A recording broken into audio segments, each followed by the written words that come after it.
नमस्कार। आज बात करते हैं पेड़ों के त्योहार की, यानी वन महोत्सव की। ये कहानी ना एक स्कूल से शुरू होती है। वहाँ एक बच्चे का एक बहुत ही सीधा सा सवाल पर्यावरण के बारे में एक बहुत बड़ी सोच को जन्म देता है। तो चलिए देखते हैं कि ये सब आखिर शुरू कैसे हुआ। तो कहानी शुरू होती है एक बहुत ही सीधे और कह सकते हैं बहुत जरूरी सवाल से। रमेश नाम का एक स्टूडेंट है जो अपने गुरुजी से पूछता है, गुरुजी, ये स्कूल में वनो महोत्सव क्यों मना रहे हैं? बस इसी एक सवाल से ना पूरी की पूरी बातचीत की नींव रखी जाती है। गुरुजी का जवाब ना इस छोटे से स्कूल के कार्यक्रम को सीधे ग्लोबल इवेंट से जोड़ देता है। वो बताते हैं कि ये उत्सव इसलिए है क्योंकि 5 जून को विश्व पर्यावरण दिवस मनाया जाता है। मतलब ये सिर्फ एक स्कूल का फंक्शन नहीं है, बल्कि एक बहुत बड़ी वैश्विक पहल का हिस्सा है। तो फिर ये विश्व पर्यावरण दिवस असल में है क्या? ये एक ऐसा दिन है जो पूरी दुनिया में हमारे पर्यावरण के लिए जागरूकता फैलाने के लिए मनाया जाता है। इसका असली मकसद बस हमें ये याद दिलाना है कि हमें अपने आसपास के माहौल की, अपने प्लैनेट की रक्षा करनी है। तो ठीक है, अब ये तो पता चल गया कि ये दिन क्यों मनाते हैं, पर अगला सवाल क्या उठता है? भाई करना क्या है? एक और स्टूडेंट इस पूरी बात को क्यों से उठाकर कैसे पर ले आता है। गुरुजी 2 बहुत ही जरूरी स्टेप्स बताते हैं। पहला, कि सिर्फ नए पेड़ लगाना ही काफी नहीं है, हमें जो पहले से पेड़ पौधे हैं उन्हें भी बचाना होगा। और दूसरा, जो नए पौधे लगाए जा रहे हैं उन्हें जानवरों से बचाने के लिए उनके चारों ओर बाड़ लगाना भी जरूरी है, तभी तो वो ठीक से बढ़ पाएंगे।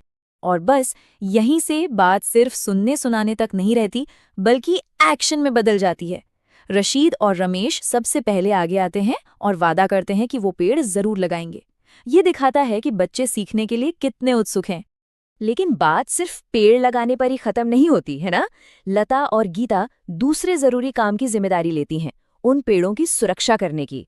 वो वादा करती हैं कि पौधों के चारों ओर तारों की बाड़ लगाने का काम वो करेंगी। अब आता है तीसरा और शायद सबसे जरूरी कदम, लगातार देखभाल। राकेश आगे आकर कहता है कि वो रोज सभी पेड़ों को पानी देगा। अब देखिए, ये कितनी बड़ी जिम्मेदारी है ना? क्योंकि बिना पानी और देखभाल के ये सारी मेहनत तो बेकार ही हो जाएगी। और ये सिर्फ खोखले वादे नहीं रहते, काम फौरन शुरू हो जाता है। सारे स्टूडेंट्स अपने गुरुजी और हेडमास्टर के साथ मिलकर पहला पौधा लगाते हैं। ये दिखाता है कि जब सब मिलकर काम करते हैं तो कितना अच्छा लगता है, और काम होता भी है।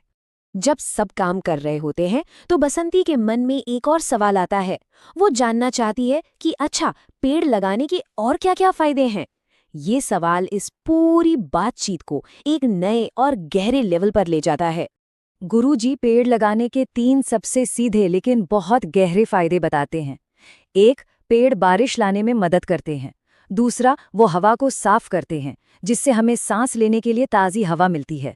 और तीसरा, जाहिर है, गर्मी में ठंडी ठंडी छाया भी देते हैं। ये सच में प्रकृति के अनमोल तोहफे हैं। इन फायदों को जानने के बाद तो बच्चों का जोश और भी बढ़ जाता है। वे सब मिलकर ये तय करते हैं कि ये सिर्फ एक दिन की बात नहीं होगी। अब से वो लोग हर साल अपने स्कूल में वन महोत्सव मनाएंगे और इसे एक पक्की परंपरा बना देंगे। तभी ना राजीव एक बहुत ही जबरदस्त आइडिया लेकर आता है। वो कहता है, मैं हर साल अपना जन्मदिन एक पेड़ लगाकर मनाऊंगा।